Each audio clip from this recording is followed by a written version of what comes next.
वाला ये कि एग्जाम के द्वारा क्यों इनका रिक्रूटमेंट हो रहा है? मिनिस्ट्री का क्या ये बताओ ऐसा क्यों? बोलो क्या लग रहा है ऐसा? ये तो सेंट्रल गवर्नमेंट के अंदर आता है तो सेंट्रल गवर्नमेंट के अंदर है। दिल्ली पुलिस भी किसके अंदर में आ रही है? सेंट्रल गवर्नमेंट के अंदर। और ये भी किसके अंदर में है? सेंट्रल गवर्नमेंट के अंदर। तो सेंट्रल गवर्नमेंट की इनके एग्जाम को कराएगी, ठीक है। अब कोई आने वाला नहीं है, स्टार्ट करते हैं।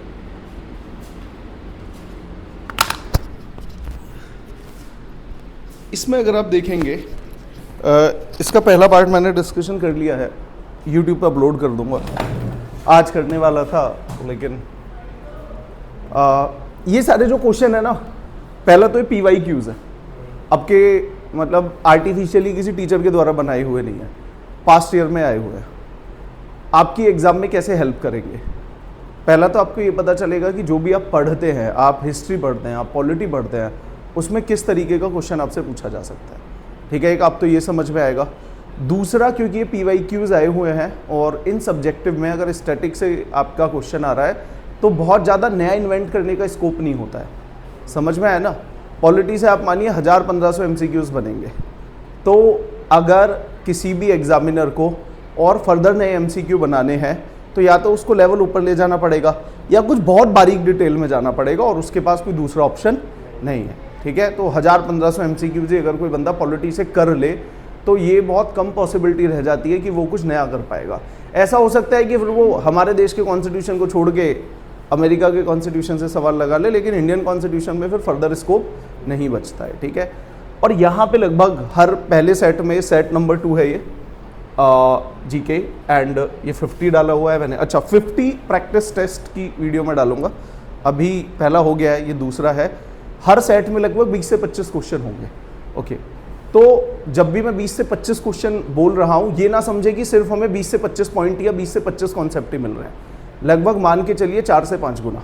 तो जिस क्लास में अगर हमने लगभग 20 भी अगर मैंने डायरेक्टली आपसे MCQs डिस्कस किए, कम से कम 4 से 5 गुना मैं उससे सारे उसके रिलेटेड मिलते जुलते कॉन्सेप्ट डिस्कस करने वाला हूँ। तो आप सिंपली कंक्लूड कर सकते हैं कि अगर आपने एक प्रैक्टिस सेट ये वाला किया, इसकी वीडियो देखी, अच्छे से समझा, तो तुम्हारा लगभग 100 के बराबर MCQs तैयार हो गए। तो आइडिया यही है कि इन 50 MCQs में मैं डिस्कस करने जा रहा हूँ लगभग 1000 के आसपास क्वेश्चन, और जो PYQs में आए हुए हैं multiply that with what I से 5, तो लगभग आपके 4-5 हज़ार पॉइंट्स तैयार हो जाएंगे, 4-5 हज़ार अच्छे कॉन्सेप्ट्स तैयार हो जाएंगे। और हर एक पॉइंट को यहाँ पे हमने अभी ऐसे ही चलता रहेगा, आते रहेंगे बच्चे, हर देखना हर 10 मिनट में। तो कहाँ था, ठीक है ना। तो अगर आप इन 50 को कर रहे हैं तो लगभग आपके 4-5 हज़ार पॉइंट्स अच्छे से डिस्कस हो जाएंगे, ओके।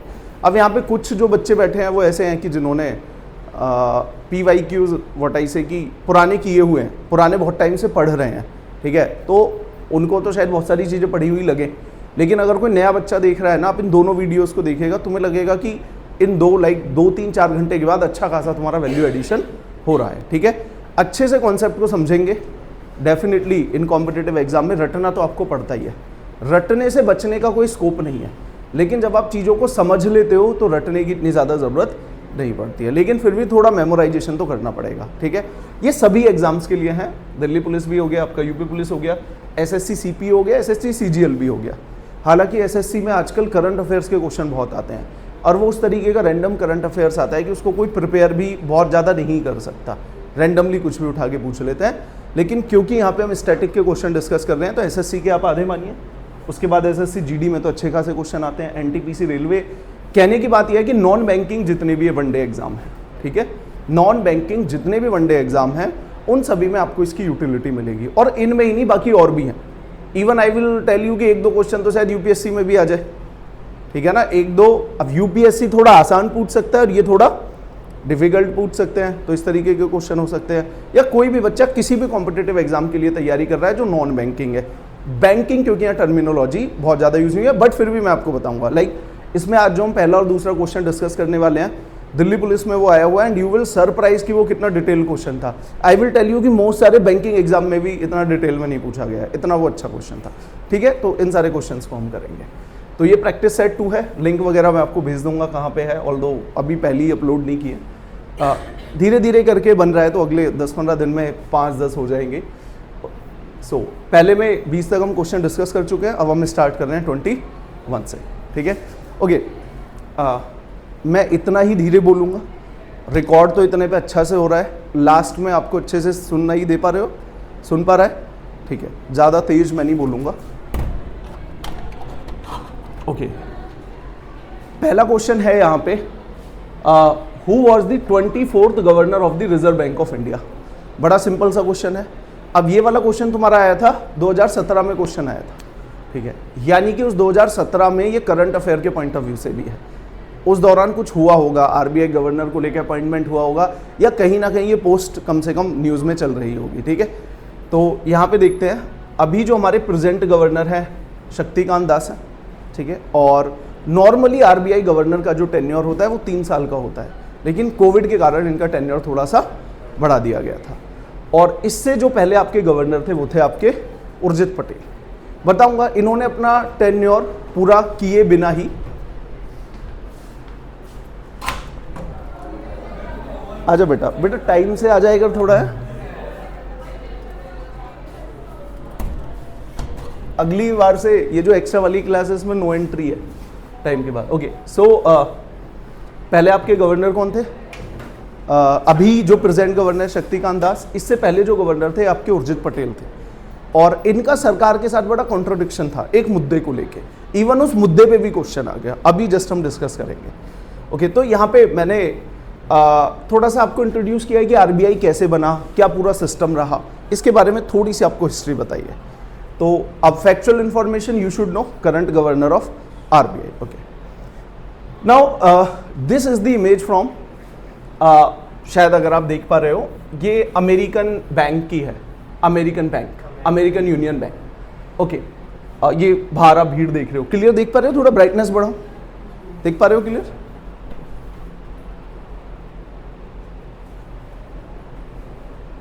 ब्राइटनेस, ब्राइटनेस तो बहुत है।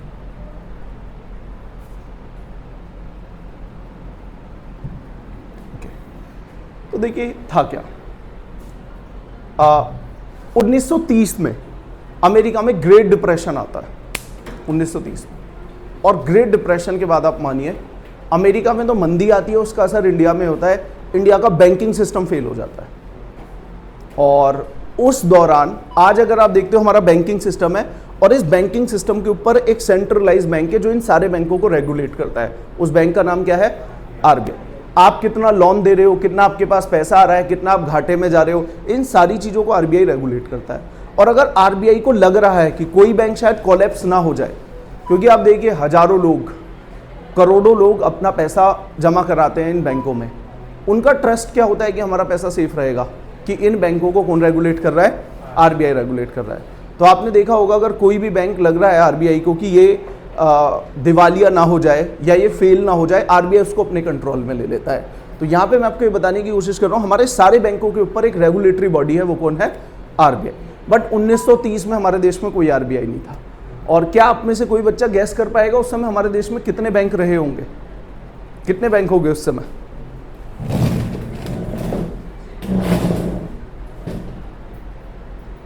कितने बैंक हो गए उस समय? बताओ, गैस करके बताओ। एक। Very good. फिर मैं शायद तुमसे गैस करवाता ही नहीं।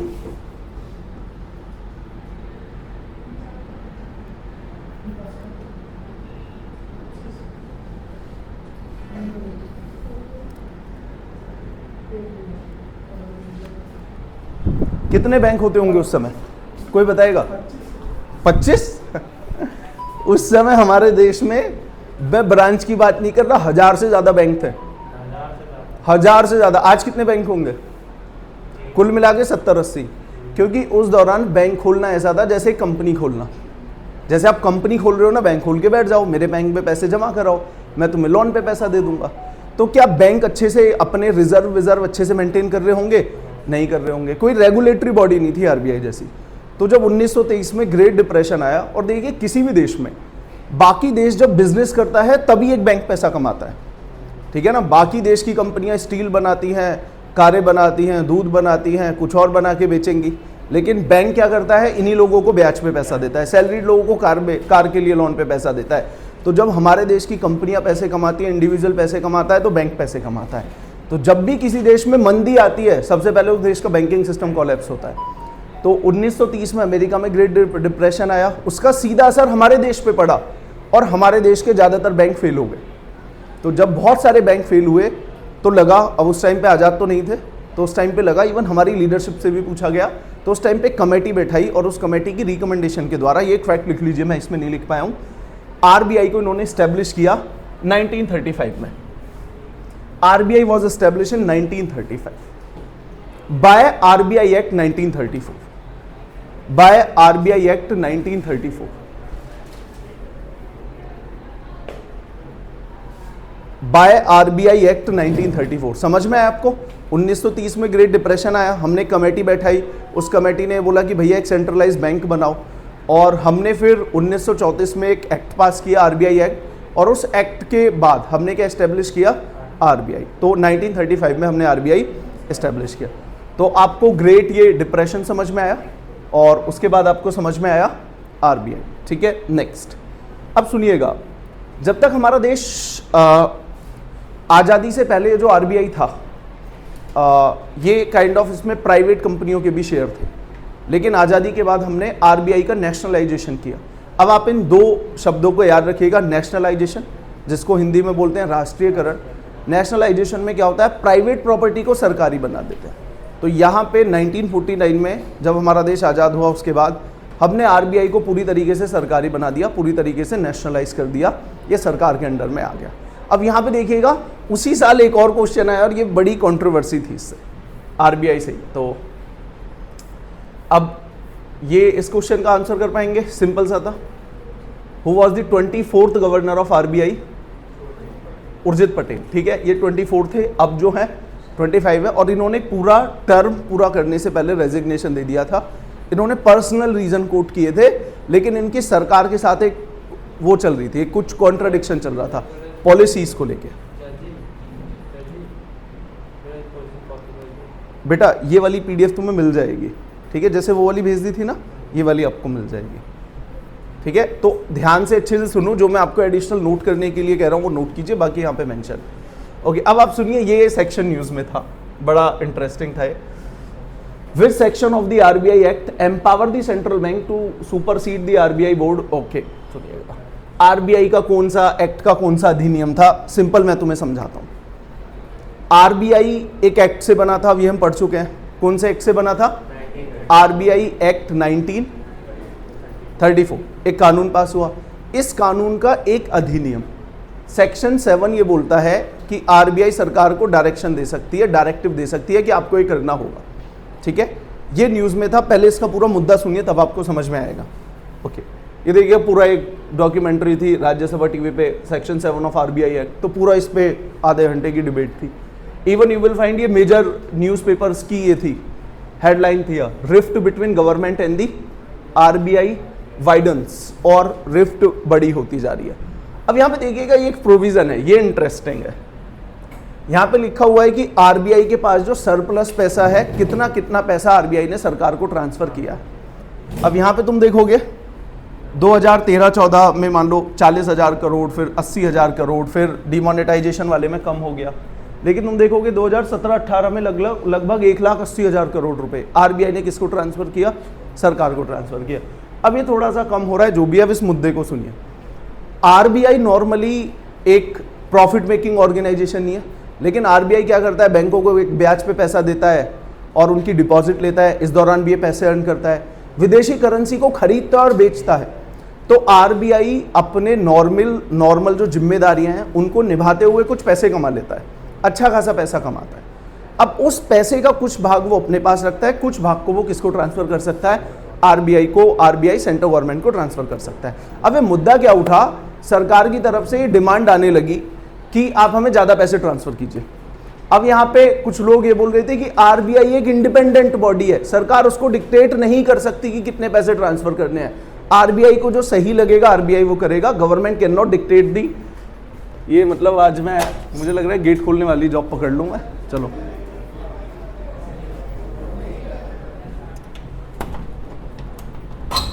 आ जाओ।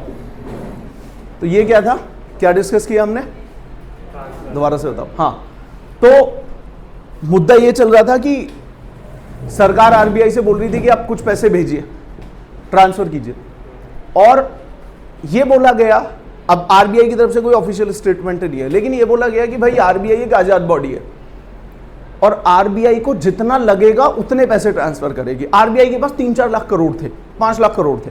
अब गवर्नमेंट बोल रही है हमें दे दो पैसे, आरबीआई बोल रहा है नहीं, या बहुत सारे एक्सपर्ट ये बोल रहे हैं कि आरबीआई को अपनी क्रेडिबिलिटी मेंटेन करने के लिए रिजर्व अपने पास रखना पड़ेगा, बट सरकार की तरफ से डिमांड आ रही है कि हमें ज्यादा पैसे भेजो। तो समझ में आया ना, उस टाइम के गवर्नर और सरकार के बीच में क्या हुआ, एक रिफ्ट हुई एक पॉइंट को लेके।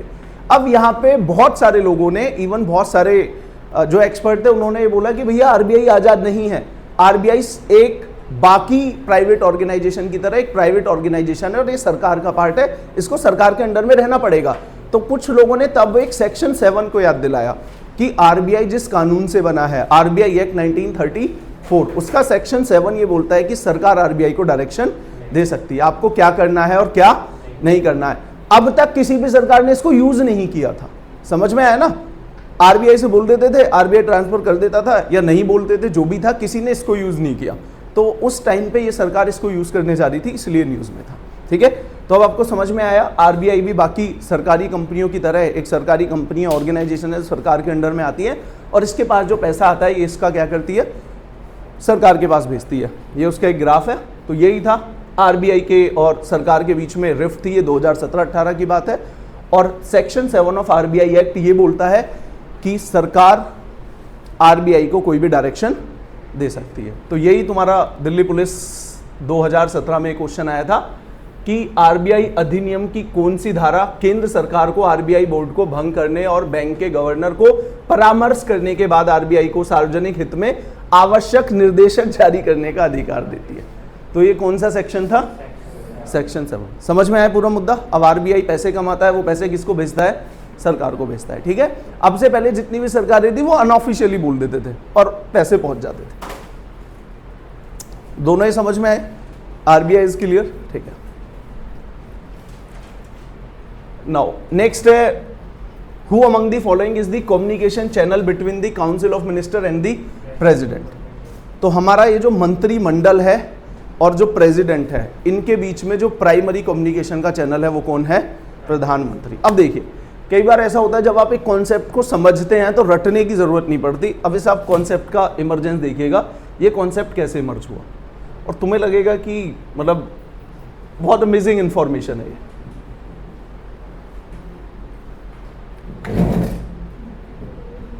तो ब्रिटेन में एक बार में क्या हुआ, ब्रिटेन में अगर आप देखोगे ना, तो यहां मैं तुम्हें यह बताना चाह रहा हूं, ये जो प्राइम मिनिस्टर शब्द है ये कैसे इमर्ज हुआ। पहले तो सभी को मंत्री बोलते थे, मंत्रिमंडल है, इसमें से एक मंत्री को प्राइम मंत्री कैसे बोलना जाने लगा। तो आप देखिएगा, ब्रिटेन में प्रधानमंत्री होता था और वो किसको एडवाइस करते थे, क्राउन को एडवाइस करते थे। ठीक है, अब ये राजा था। अब जैसा मैंने आपको बताया, लगभग 700-800 साल लगे ब्रिटेन में राजशाही से डेमोक्रेसी आने में। पहले राजा पावरफुल था, धीरे धीरे करके राजा की पावर कम होती गई और जो डेमोक्रेटिकली इलेक्टेड बंदा था उसकी पावर बढ़ती चली गई। इस पूरी जर्नी में कितने साल लगे, लगभग 600-700 साल लगे। अब आप देखिएगा, यहां पे एक बार एक राजा बने और वो राजा जर्मनी बोलते थे, उनको इंग्लिश नहीं आती थी। राजा जर्मनी बोलते थे, उनको इंग्लिश नहीं आती थी, और जो उनका मंत्रिमंडल था वो इंग्लिश बोलता था और उनको जर्मनी नहीं आती थी। तो प्रॉब्लम समझ में आई। तो जो मंत्रिमंडल था वो इंग्लिश बोलता था, जर्मनी नहीं बोलता था, और जो राजा थे उनको जर्मनी समझ में आती थी। यहां पे एक मंत्री थे जो इंग्लिश भी जानते थे और जर्मनी भी जानते थे। तो वो इन मंत्रिमंडल और क्राउन के बीच में कम्युनिकेशन का एक मेन चैनल बन गया। तब से फिर ये पोस्ट निकली प्रधानमंत्री। ठीक है, तो हमने जब ये सिस्टम कॉपी किया, हमने वहां के काउंसिल ऑफ मिनिस्टर की जगह मंत्रिमंडल आ गया, पीएम की जगह पीएम आ गया, वहां के क्राउन की जगह हमने एक पोस्ट क्रिएट कर दी। वो क्या था, प्रेसिडेंट, राष्ट्रपति। तो राष्ट्रपति और मंत्रिमंडल में भी कम्युनिकेशन का मेन चैनल क्या है, प्रधानमंत्री। समझ में आया? तो यहां से टर्म निकला पीएम। अब आप इसको कभी भूलेंगे नहीं। Okay, next.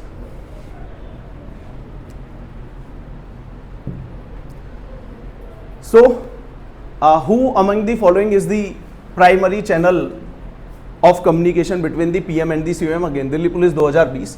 तो ये प्राइमरी चैनल आपका कौन होता है? पीएम होता है। ठीक है, डन।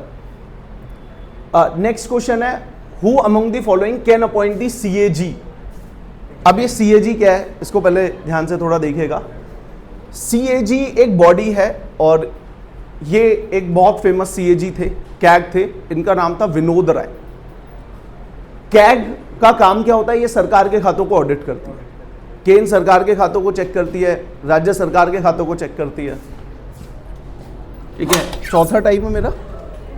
आजा बेटा। हाँ सॉरी, एसएससी चेयर चाहिए, ले जा। ये नहीं, इसी ले जा। अच्छा, उसमें बच्चे ज़्यादा होंगे, ले जाओ। और भी बच्चे आने वाले हैं क्या? चलो कोई नहीं।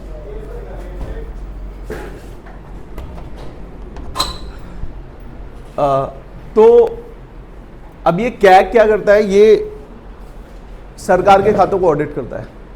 इसमें तुम्हारी केंद्र सरकार हो सकती है और राज्य सरकार हो सकती है। इवन बहुत सारी सरकार के जो अथॉरिटीज होती है वो भी हो सकती है। कैग ने अभी आपका नोएडा अथॉरिटी में भी बहुत ज़्यादा घपले की एलिगेशन थे, तो कैग ने इनको भी ऑडिट किया। तो बाकी जो सरकार की संस्थाएं ये उनको ऑडिट करती है और ऑडिट करके ये केंद्र सरकार की पार्लियामेंट में और राज्य सरकार की विधानसभा में रिपोर्ट दे देती है। ठीक है, कि इतना घोटाला हुआ है या घोटाला नहीं हुआ है, जो भी है। तो अब देखिएगा, ये एक आपको फिर एग्जाम पॉइंट ऑफ व्यू से फैक्ट पता होना चाहिए कि कैग केंद्र और राज्य दोनों को ऑडिट करती है।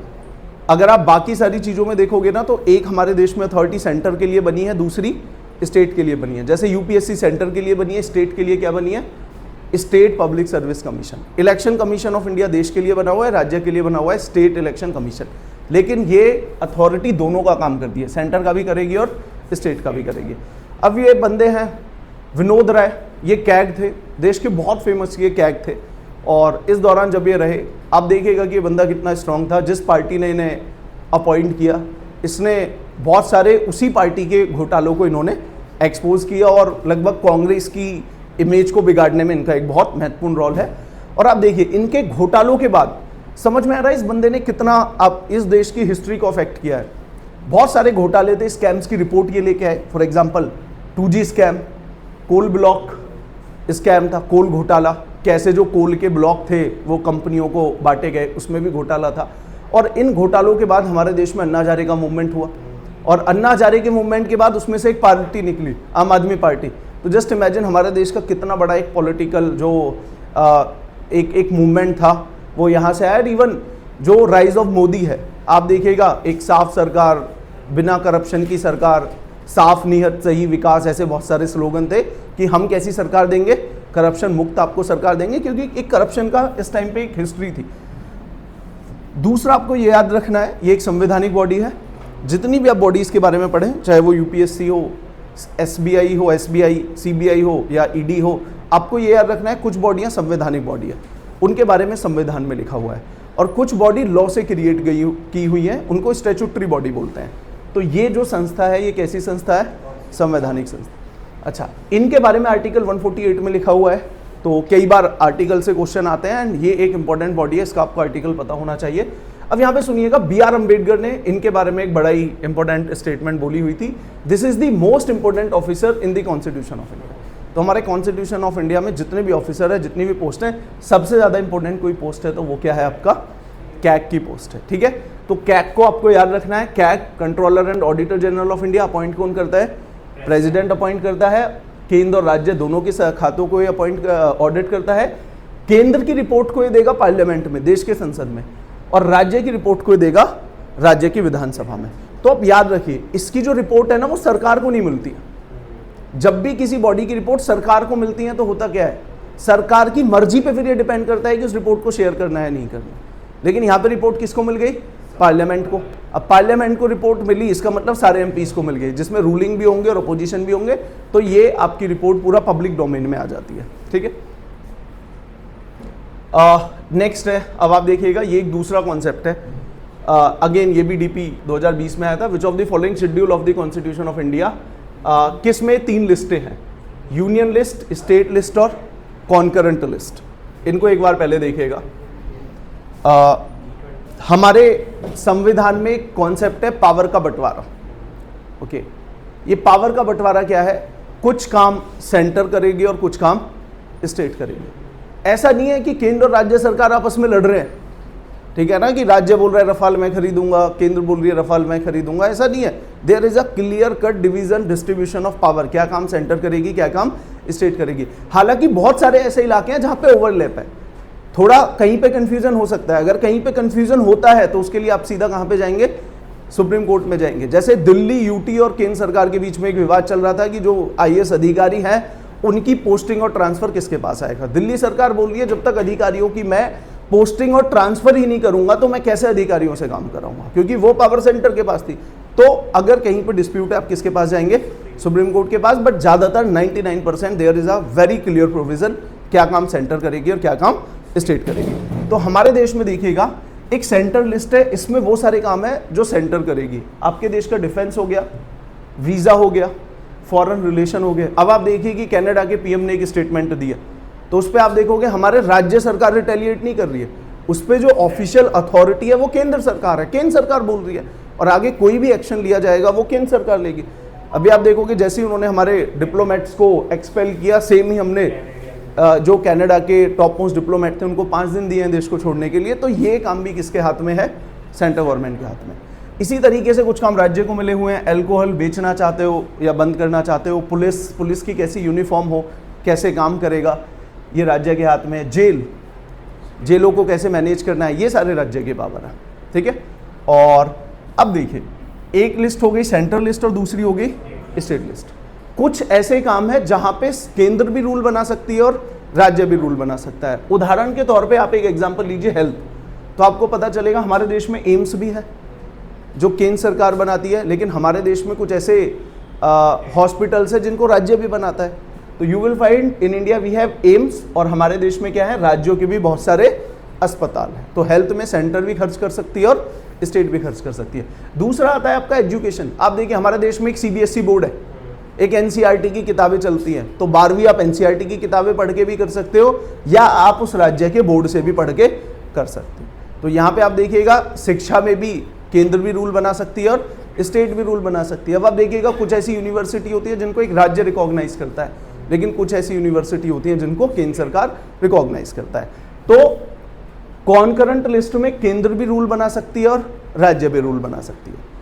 अब क्वेश्चन में इतना ही पूछा गया था कि भाई ये जो तीनों बंटवारे हैं, आप देखिए यूनियन लिस्ट, स्टेट लिस्ट और कॉन्करेंट लिस्ट, ये संविधान के किस शेड्यूल में लिखा हुआ है। तो ये कौन से शेड्यूल में लिखा हुआ है, 7 शेड्यूल में। हमारे संविधान के 12 शेड्यूल हैं, हर एक शेड्यूल में क्या घटनाएं मेंशन है ये कम से कम आपको पता होना चाहिए। तो जो पावर का डिस्ट्रीब्यूशन है वो कहाँ पे मेंशन है, 7वें शेड्यूल में मेंशन है। मैंने आपको एग्जांपल दिया सेंट्रल लिस्ट का, मैंने आपको स्टेट लिस्ट का एग्जांपल दिया और फिर मैंने आपको एग्जांपल दिया कॉन्करेंट लिस्ट का। अच्छा, यहाँ पे एक और एमसीक्यू भी बनता है, ये जो कॉन्करेंट लिस्ट है ऐसा हमने कहाँ से कॉपी मारा था। तो कॉन्करेंट लिस्ट का कॉन्सेप्ट हमने कहाँ से लिया था, ऑस्ट्रेलिया से। ऑस्ट्रेलिया में लगभग इसी तरीके का एक कॉन्सेप्ट था। अब आप देखिए हमारे कॉन्स्टिट्यूशन मेकर्स की एक स्मार्टनेस, एक और लिस्ट है। अब आप मानिए कि इन तीनों, कोई ऐसा सब्जेक्ट है जो इन तीनों में लिखा हुआ नहीं है, या जब संविधान बना था उस तरीके का कोई काम था ही नहीं। उदाहरण के तौर पे साइबर स्पेस, इंटरनेट के रूल कौन बनाएगा। अब 1950 में तो कंप्यूटर बना नहीं था, ये नहीं पता था कि कंप्यूटर आएगा और कंप्यूटर को मैनेज करने के लिए भी रूल बनाने पड़ेंगे। तो अगर इन तीनों लिस्टों में कुछ भी नहीं है, अगर वो बचा कुचा है तो वो सीधा किस लिस्ट में जाएगा, रेजिडरी लिस्ट में जाएगा। उदाहरण के तौर पे साइबर लॉस, उदाहरण के तौर पे स्पेस। 1950 में जब हम संविधान बना रहे थे ये कॉन्सेप्ट नहीं था कि तुम सैटेलाइट लॉन्च कर सकते हो। 1960s में कॉन्सेप्ट आया। इवन हम तो और थोड़ा इस स्पेस रेस में बहुत पीछे थे, एक गरीब देश था, इतने पैसे नहीं थे कि हम स्पेस में इंजन से इनको रॉकेट बनाने पे हम पैसे लगाए। तो ये कोई भी नया सब्जेक्ट है या कोई ऐसा सब्जेक्ट है जो इन तीनों लिस्ट में नहीं लिखा हुआ है, वो किस में जाएगा, रेजिडरी लिस्ट में। और ये रेजिडरी लिस्ट का कॉन्सेप्ट कहाँ से लिया हुआ है, कनाडा से। तो रेजिडरी लिस्ट का कॉन्सेप्ट कहाँ से है, कनाडा से। क्लियर है। नेक्स्ट। ओके, अब ये पूरा थोड़ा सा डिटेल है। अभी कितने 5 क्वेश्चन हुए हैं, सॉरी हाँ, ये 26वां क्वेश्चन है। किस साल दिल्ली सल्तनत इस्टेब्लिश हुई, दिल्ली सुल्तान कब इस्टेब्लिश हुई? अब किसी को अगर फैक्ट रट के ही काम चलाना है तो 1206 में इस्टेब्लिश हुआ था। अब पूरी कहानी सुनिए और कम से कम 5, 6, 7 MCQs का एक सामान देखिए, सोर्स देखिए। ओके, तो मोहम्मद गौरी के बारे में आप सबने सुना होगा। तो काइंड ऑफ अफगान किंग थे और इंडिया पे इन्वेड करते थे, इंडिया पे आके अटैक करते थे। इनका मेन एम ये था कि भारत को जाओ लूटो, पैसे इकट्ठे करो और उस पैसे को लेके जो ये एम्पायर बनाएंगे वो कहाँ पे बनाएंगे? लड़ाई लड़ेंगे सेंट्रल एशिया में, उज्बेकिस्तान, कजाकिस्तान, तुर्कमेनिस्तान। तो इंडिया पे लाइक इंडिया के साथ ये लड़ाई लड़ना चाहते थे। वेट, पानी मंगा लो मैं।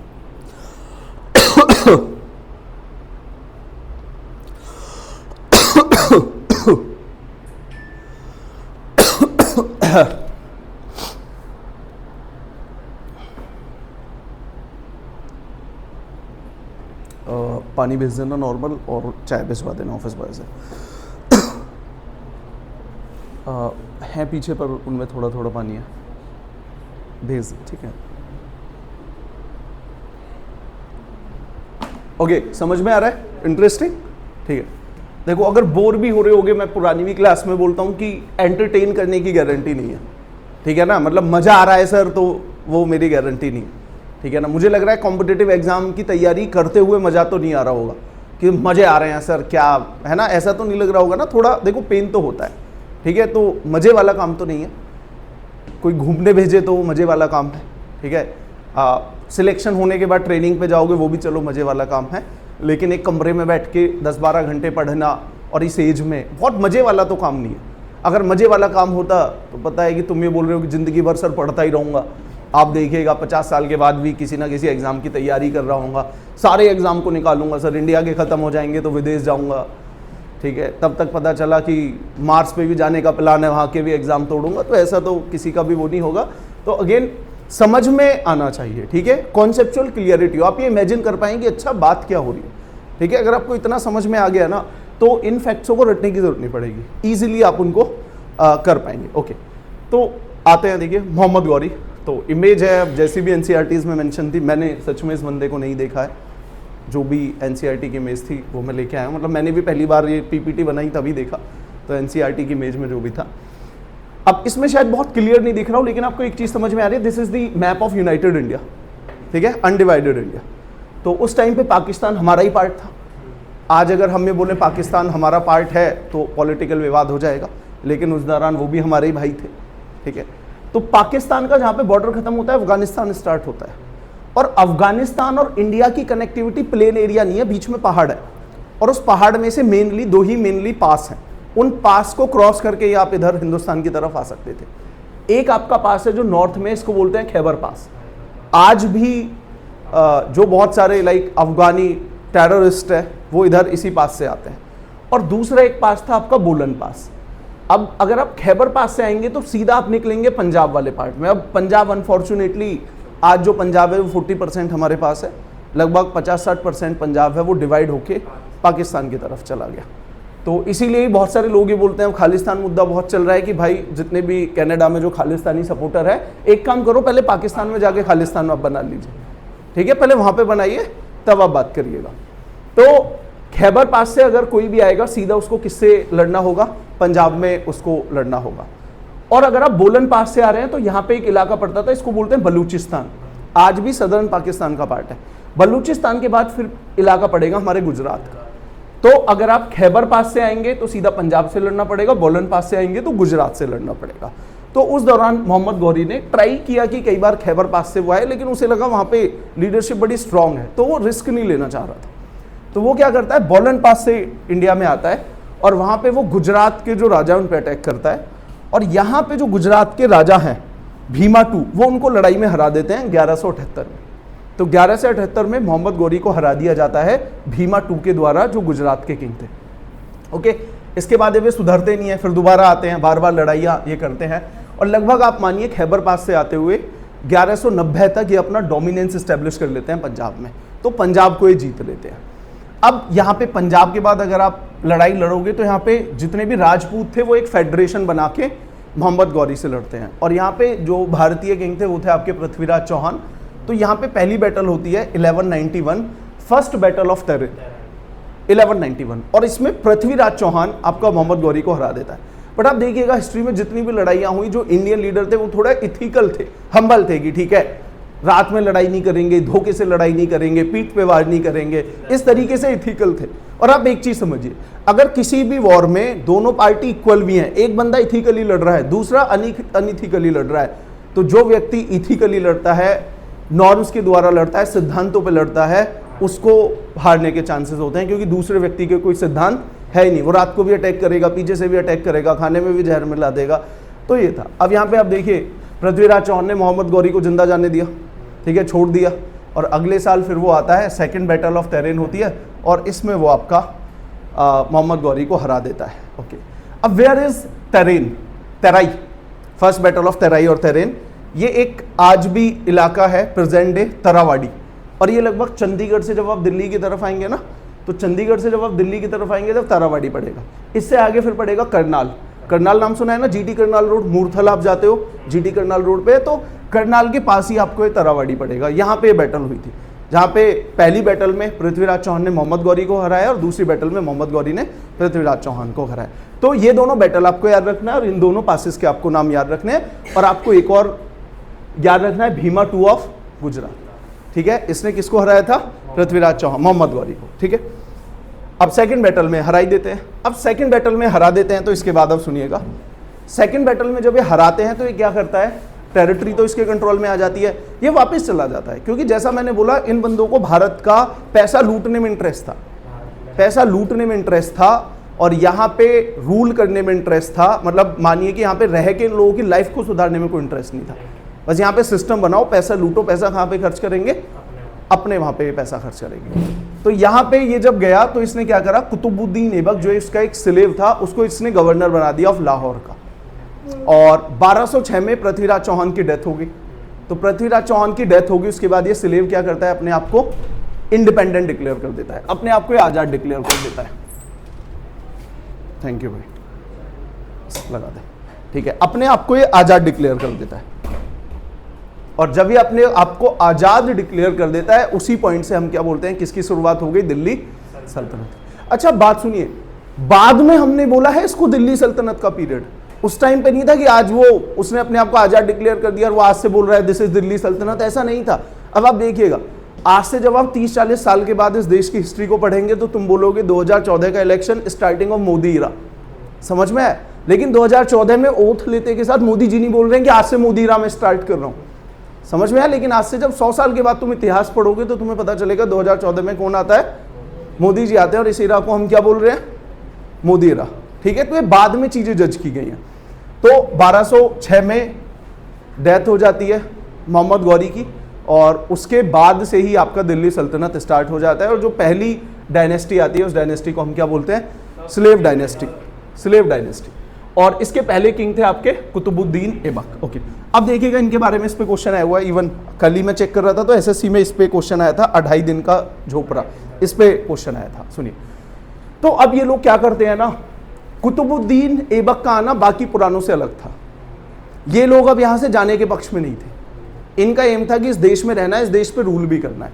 तो इन्होंने सबसे पहले एक इंफ्रास्ट्रक्चर बनाया to make a statement, to make a statement कि अब हम इस देश में हैं, अब हम वापस जाने वाले नहीं। और ये क्या बनाता है, कुतुब मीनार। कंस्ट्रक्शन ये स्टार्ट करता है, बाकी ये कंस्ट्रक्शन पूरा नहीं कर पाता है, बाकी और आगे वाले किंग आके पूरा कराते हैं। और ये एक मॉस्क भी बनाता है जिसको क्या बोलते हैं, 2.5 दिन का झांपरा इन अजमेर, ठीक है।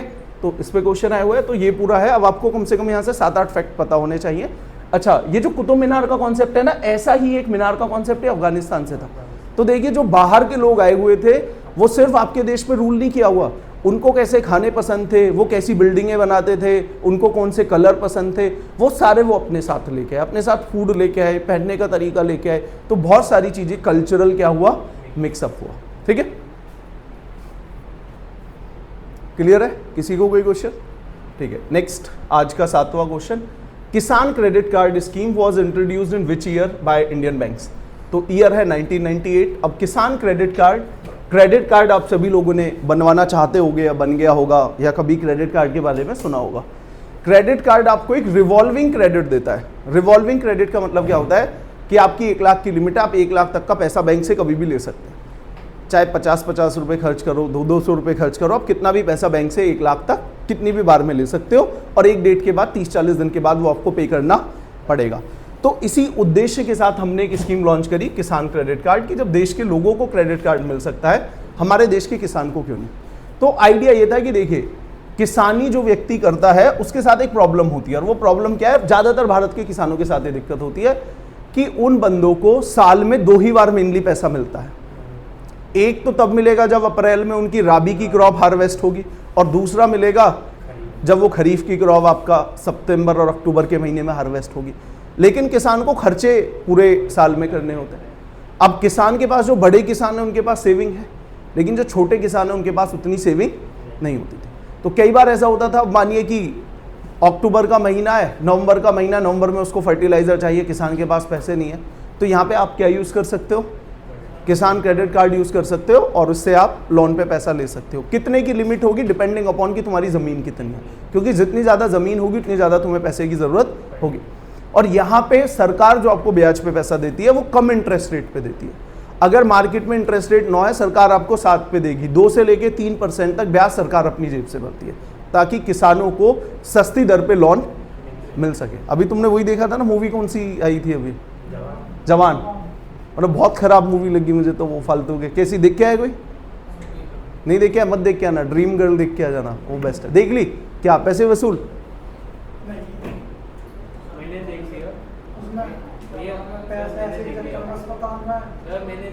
ठीक है, बहुत सारे, ठीक है, जो भी है, पर देखिए किसानों की हालत हमारे देश में खराब है। एक तो उन्होंने मुद्दा सही यूज किया कि हमारे देश में बहुत सारे किसान आत्महत्या करते हैं, ये बात बिल्कुल सही है। विदर्भा रीजन, देश के लगभग 30% किसान एक ही जगह से आते हैं। और याद रखिए, जो इस देश का अन्नदाता है, अगर उसको कर्जा ना चुका पाने के कारण अगर आत्महत्या की ज़रूरत उसको पड़ रही है, तो ये बाकी देश के लिए भी एक शर्म की बात है। तो ये बात सही है, किसान बहुत सारे आत्महत्या करते हैं। तो उसी कि किसान को प्रॉपरली क्रेडिट मिले, एक हम स्कीम लेके आए, इसका नाम क्या था, किसान क्रेडिट कार्ड स्कीम। ठीक है, क्रेडिट कार्ड तुम्हें समझ में आया, इसमें कैसा ब्याज मिलता है, रिवॉल्विंग। आप पैसे पे करते रहो, फिर वापस पैसे ले लो, आपकी लिमिट बढ़ती रहेगी, सेम जैसे क्रेडिट कार्ड में होता है। लेकिन क्रेडिट कार्ड जो बनता है वो आपकी इनकम के बेस पे बनता है, किसान क्रेडिट कार्ड आपकी ज़मीन के बेस पे बनता है। जितनी ज़्यादा ज़मीन उतना ज़्यादा आपकी लिमिट। तो सिंपल साहब, इसको लेके कौन आया था, अगली बार इस पे क्वेश्चन आ सकता है, तो लेके कौन आए थे इसको 1998 में, बताओ, गैस कर लेना किस सरकार के अंडर में आया था, ऐसे भी क्वेश्चन आते हैं, बोलो।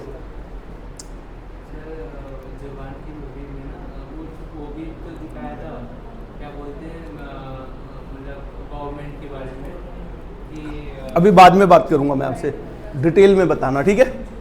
आइए चलो, आज का 8वां question, which article of the Indian constitution was amended.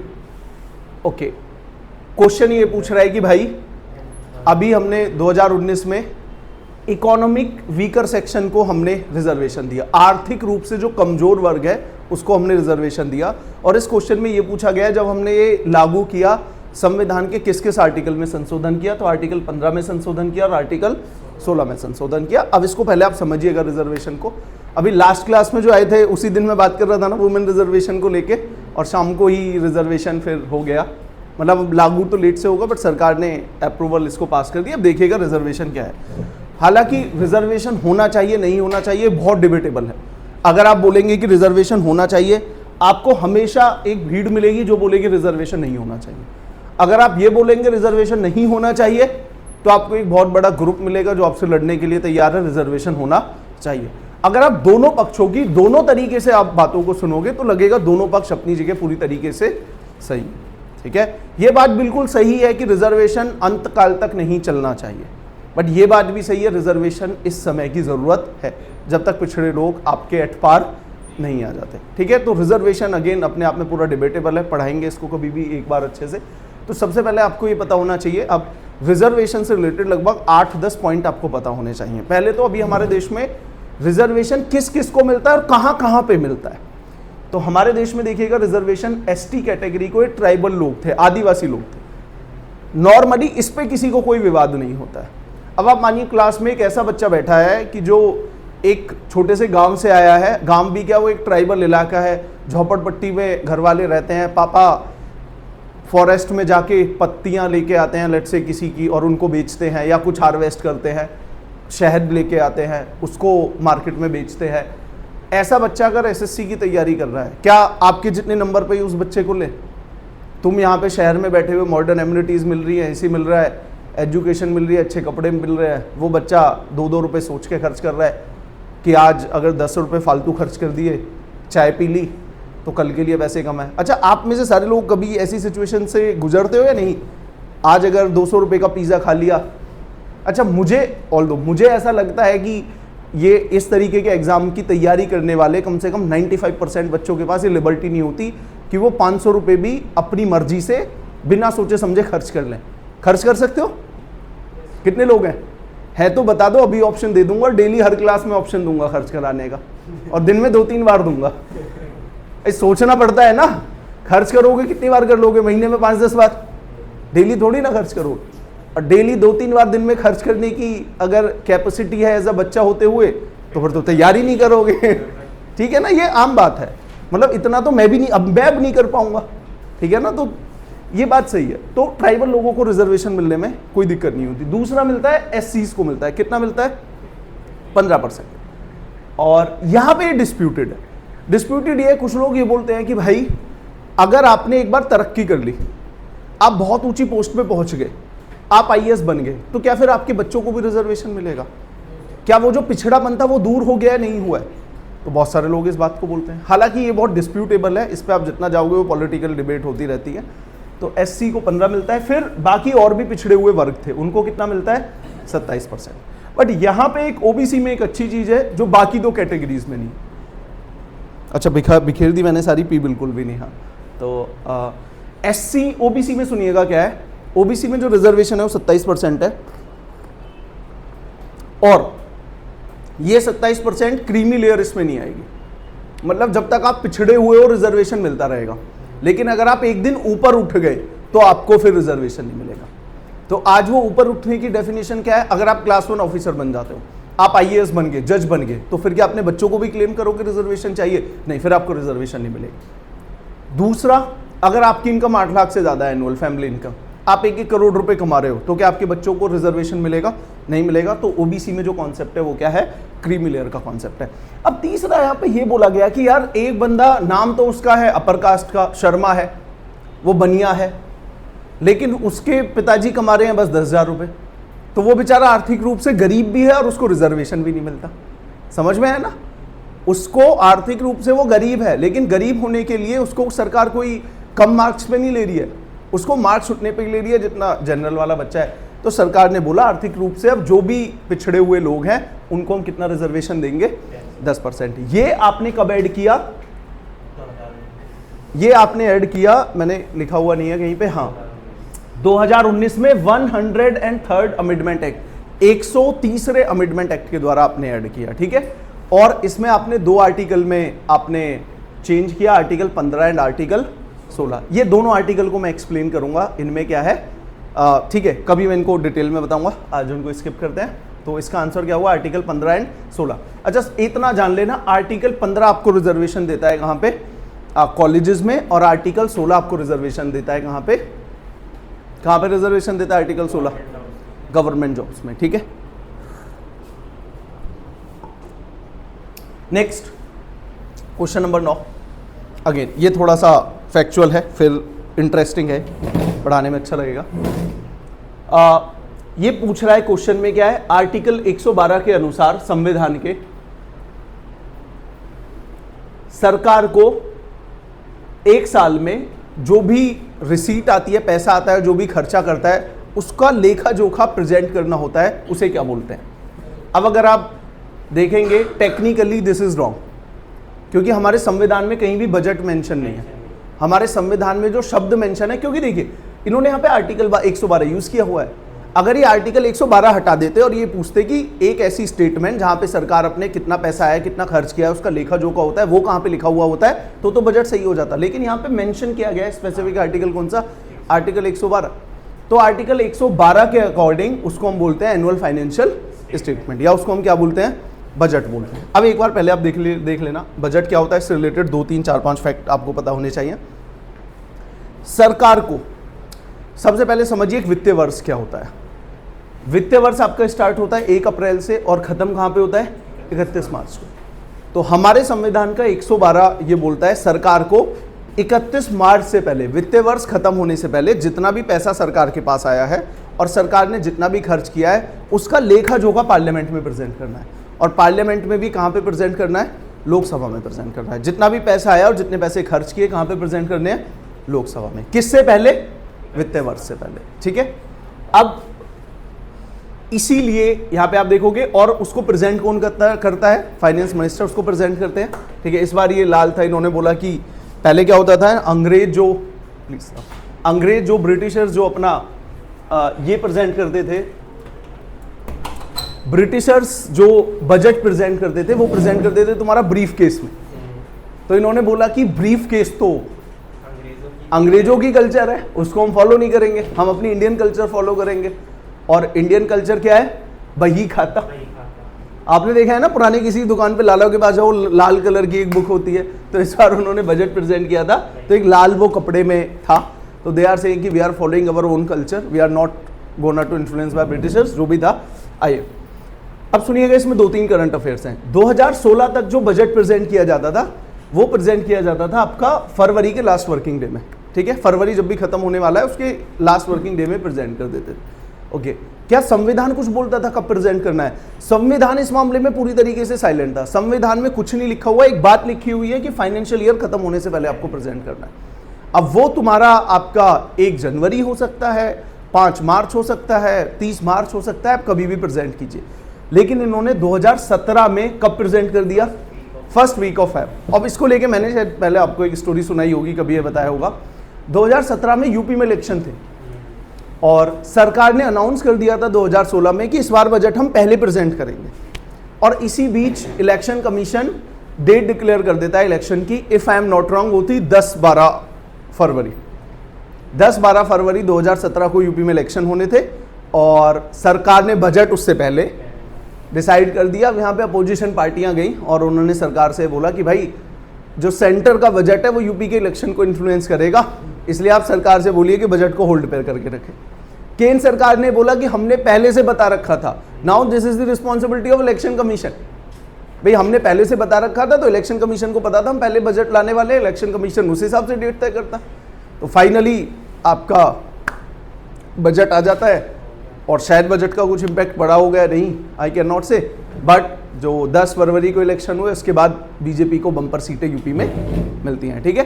तो बजट कब प्रेजेंट होगा, अब कब प्रेजेंट होता है, फर्स्ट वीक ऑफ फेब में, पहला फैक्ट। दूसरा आप याद रखिए 2017 में एक और चेंज हुआ। 2017 से पहले हमारे देश का रेलवे का अपना एक बजट था, लेकिन 2017 से हमारे देश में जो बजट है वो फ्यूजन बजट आने लगा। सारे के सारे आपका रेलवे और जो जनरल बजट था वो मर्ज हो गया। उससे पहले क्या था, डिफरेंट, ठीक है, ये आपको याद रखना है। तो पहले जनरल बजट रेलवे का पार्ट बन गया 2017 के बाद। उससे पहले क्या था, general budget is different and railway budget is different, ठीक है, डन। तो यू शुड नो ये रेलवे बजट और जनरल बजट वाला कॉन्सेप्ट, और यू शुड नो बजट कब हम प्रेजेंट करते हैं, और यू शुड नो कि फाइनेंशियल ईयर कब खत्म होता है, ठीक है। इससे पहले आपको बजट प्रेजेंट करना होता है, ये है। और भी इसमें मैं 2-4 बातें बता सकता हूँ, बट आपके एग्जाम के लिए इतना काफ़ी है। Now this is what is MSP। अब ये मैंने बहुत ही बार तुम्हें डिटेल में बताया होगा। शुड इसकी डिटेल में जाएं आज, वेरी इंटरेस्टिंग अमेजिंग थिंग। चलो थोड़ा सा बताता हूँ मैं, MSP है क्या। MSP से पहले भारत की एक कंडीशन सुनो। 1965-66 देश में दोनों ड्राउट ईयर थे। ड्राउट का मतलब सूखा पड़ना। तुम में से शायद बहुत सारे लोग अगर कभी मानसून नहीं आ रहा है, क्या उदास होते हो, उदास होकर बैठे हो कि मानसून नहीं आ रहा, मतलब कि आज खाना खाने का मन नहीं कर रहा है कि इस बार मानसून लेट है, क्योंकि तुम्हारी जो लाइफ का इकोनॉमिक पैटर्न है, तुम्हारी जो इनकम है, या तुम्हारे घर में जो खाना आ रहा है वो इससे इतना इन्फ्लुएंस नहीं होता। बट अब मान के चलिए देश के आज भी आधे किसान, उनकी जो खेती है वो मानसून पे डिपेंड होती है। अब आप देखिए आपने फसल लगा रखी है, आप देख रहे हैं यार फसल, ये छोटा सा पेड़ लगा है, इसको पानी मिलना चाहिए। अब आपके पास ट्यूबवेल का भी साधन नहीं है, सरकार की तरफ से नहर भी नहीं आ रही है, तो आपके पास इकलौता ऑप्शन क्या है, मानसून। अब आप बोल रहे हो कि पिछले साल तो मानसून इस समय आ गई थी, आज भी मानसून नहीं आई, कल भी मानसून नहीं आई। एक उस किसान का दर्द समझ में आ रहा है। अगले 5 दिन के बाद धीरे धीरे करके तुम्हारी फसल मुरझाना स्टार्ट हो रही है, फिर भी मानसून नहीं आ रहा। बादल दिख रहे हैं, घटाएं आ रही हैं, लेकिन आज भी मानसून नहीं आया। अब लग रहा है कि अगर 2 दिन मानसून नहीं आया, मेरी पूरी फसल बर्बाद हो जाएगी। और एक बार अगर वो फसल बर्बाद हो गई, क्योंकि उसको मैच्योर होने में लेट से 2 महीने लगे हैं, अगर अब वो बर्बाद हो गई तो इस पॉइंट के बाद नई फसल करने का समय नहीं है। तो उस समय तो देश में 80% जो किसान थे वो मानसून पे डिपेंड थे। इसलिए आप देखिए, जो भी व्यक्ति किसानी करता है वो इतना, आप देखिएगा, थोड़ा वो भगवान में विश्वास करता ही है, क्योंकि आज भी उसकी इनकम किस पे डिपेंड है, उसके अपने कंट्रोल में नहीं है, भगवान पे है या किसी एक्स्ट्रा फोर्स पे है। आप देखिएगा, वो लोग जो जिनकी लाइफ के ज़्यादातर पैरामीटर उनके कंट्रोल में होते हैं, वो किसी पे भी विश्वास नहीं करते कि मैं ही भगवान हूँ, ठीक है ना। लेकिन आप देखिएगा, जिस दिन आपकी लाइफ के कोई ऐसा बड़ा पैरामीटर आपके कंट्रोल में नहीं है, तो भगवान पे विश्वास करना फिर स्टार्ट हो जाता है। तो यहाँ पे ड्राउट थी। अब ड्राउट के बाद क्या हुआ, देश के सामने अकाल की जैसी स्थिति आ गई और देश में सच में ही खाने के लिए फूड नहीं था। अमेरिका के पास हम गए, PL 480 हमने एग्रीमेंट किया और उसमें अमेरिका ने हमें थोड़ा इंफीरियर क्वालिटी का वीट दिया, ठीक है, जो आज भी लाइक अमेरिकन पीपल हमें टॉन्ट करते हैं कि आप लोगों को उस समय हमने वीट दिया, तब जाके आप खाना खा पाए और आज आप बात करते हो इथिक्स की, आज आप हमारे सामने खड़े होने की बातें करते हो। तो बहुत अमेरिकन लाइक पॉलिसी मेकर्स ने ऐसा किया। उसके बाद और सिचुएशन थी, 1962 में हमारे देश में वॉर हुई चाइना के साथ, 1965 में हमारे देश में वॉर हुई पाकिस्तान के साथ। अब एक तरफ तो आप सारे रिसोर्सेज को लड़ाई में लगा रहे हो, दूसरी तरफ आपके देश में पैदावार नहीं हो रही है, लोगों को खाना नहीं मिल रहा है। तभी हमारे देश के प्रधानमंत्री ने एक नारा भी दिया, जय जवान जय किसान। तो इस दौरान हमें लगा, और अमेरिका ने हमें प्रेशराइज भी किया कि वियतनाम वॉर में हमें सपोर्ट करो, हमारे एयरक्राफ्ट को फ्यूलिंग और सर्विसिंग कराने आप दीजिए। इंडिया बिल्कुल नहीं चाहता था कि अमेरिका वियतनाम पे अटैक करे, बट वो हमें प्रेशराइज कर रहा था कि अगर आप ऐसा नहीं करोगे तो हम आपको फूड नहीं देंगे, अदरवाइज हमें आप फ्यूल प्रोवाइड कीजिए। तो इंडिया ने उस समय ये तय किया कि हम अपने देश में हरित क्रांति लेके आएंगे और हम अपने देश में फूड प्रोडक्शन को प्रमोट करेंगे। अच्छा, इस दौरान बहुत सारे एग्रीकल्चर में भी कुछ इनोवेशन हुए इंटरनेशनल लेवल पे, and this is the man, father of green revolution, आप सभी लोगों ने सुना होगा, MS स्वामीनाथन। तो इस दौरान हमने कुछ नई टेक्निक अपने एग्रीकल्चर में लेके आए। यही थी, एक तो नई वैरायटी के हम बीज लेके आए। पहले किसी किसान को बीज कैसे मिलते थे, इस साल जो क्रॉप है उसमें से थोड़ा बचा लिया, वही अगले साल आप यूज़ कीजिए। लेकिन ये जो बीज हैं आपको बाहर से खरीदने पड़ेंगे, इनसे पैदावार ज़्यादा होगी। इन बीजों को आपको फर्टिलाइजर भी देना है, खाद देना है। आपने बहुत सारी वीडियो देखी होंगी ना, किसान क्या कर रहा है, एक छोटी छोटी लाइक बॉल्स टाइप की सफ़ेद बॉल ले रहा है और उनको छिड़क रहा है, ऐसे यूरिया है वो, फर्टिलाइजर। तो आपको फर्टिलाइजर खरीदना है, प्लस इनमें पेस्ट लग सकता है, तो आपको क्या चाहिए, पेस्टिसाइड, और आपको प्रॉपर इरिगेशन चाहिए। तो इन 4-5 फैक्टर को जोड़ के जो बना उसे हमने क्या बोला, हरित क्रांति और green revolution. Done, okay. Now अब एक चीज है, अब आप उस किसान से बोल रहे हो कि महंगे बीज खरीदो, इवन वो सब्सिडाइज थे लेकिन फिर भी पैसे देने पड़ेंगे। उससे बोल रहे हो फर्टिलाइजर खरीदो, केमिकल फर्टिलाइजर। अब से पहले किसान कभी फर्टिलाइजर यूज नहीं करता था, ज़्यादा से ज़्यादा क्या यूज़ करता था, अगर उसके पास जो कैटल है तो काऊ डंग को वो यूज़ करता था। तो बाजार में खरीद के उसको फर्टिलाइजर नहीं खरीदना पड़ता था पैसे देके, पेस्टिसाइड खरीदना पड़ रहा है। इतनी ज़्यादा इन्वेस्टमेंट लगानी पड़ रही है उस किसान से जो पिछले 2 साल से ड्राउट फेस कर रहा है, पैसे ही नहीं, और देश की इकोनॉमिक हालत भी इतनी अच्छी नहीं थी। और एक और बात है, अगर पैदावार अच्छी भी हो गई तो उसको रेट की गारंटी क्या है, तो सरकार ने यहाँ पे उसको रेट की गारंटी दी, और सरकार ने उसको जो रेट की गारंटी दी उसी को हम क्या बोलते हैं, MSP। देखिए किसान कैसे फंसेगा, ये शायद मैंने आपको बताया होगा, अभी भी हमारे देश में एक कॉब वेब फिनोमिना है, और स्पेशली वो टमाटर और प्याज में आपका होता है। एकदम से प्रोडक्शन बहुत ज़्यादा हो गया, प्रोडक्शन ज़्यादा है, मार्केट में ज़्यादा टमाटर और प्याज आ जाएंगे, रेट कॉलेप्स हो जाएंगे। अब रेट कॉलेप्स हो गए तो फार्मर्स को तो कई बार मान लीजिए 2-4 रुपए किलो के रेट आपको मिलते हैं मंडी में। अब आप इमेजिन कीजिए कि एक फार्मर 4000 किलो भी अगर वो लेके आ रहा है और उसको 8000 या 10,000 रुपए मिल रहे हैं, वो बोल रहा है इतना तो मेरा किराया लग गया, ठीक है ना, दूर से मैं आ रहा हूँ, तो इतने कम रेट मिलते हैं।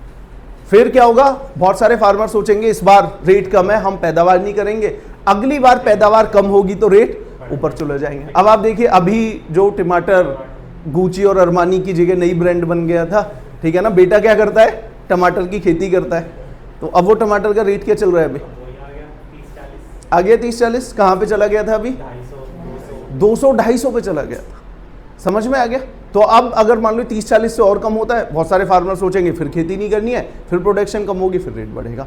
तो यहाँ पे सरकार ने ये बोला कि भाई आप कितनी भी सप्लाई लेके आ जाइए, हम आपको एक गारंटेड रेट देंगे। सप्लाई ज्यादा होने पे रेट को कोलैप्स हम होने नहीं देंगे, जैसा टमाटर और ऑनियन के केस में हो जाता है। वीट के केस में हम ऐसा होने नहीं देंगे। और आज तो लगभग 25 आपको क्रॉप पे मिलता है, इसी को हम क्या बोलते हैं? MSP. And you will be surprised, एक क्वेश्चन में ये भी पूछा गया है दिल्ली पुलिस के, अब मैं इमेजिन नहीं कर सकता, इवन यूपीएससी के में भी हम इतना नहीं पढ़ते, कि इस साल सरकार ने गेहूं की एमएसपी कितने रेट से बढ़ाई है। समझ में आ रहा है? अच्छा एक बात बताओ, एक बच्चा जो देश के लिए काम करना चाह रहा है उसके पता होना चाहिए नहीं, कम से कम 2-4 तो मेन क्रॉप का पता होना चाहिए। ये आपका क्वेश्चन पूछा गया। आई गारंटी अगर यूपीएससी में भी आ जाता, आधे बच्चे गलत करके आते। ठीक है, एग्जाम्पल के तौर पे। हाँ, अब ये बात सही है। तो अब आप देखिए यहां से अब आपको क्या क्या बातें पता चली।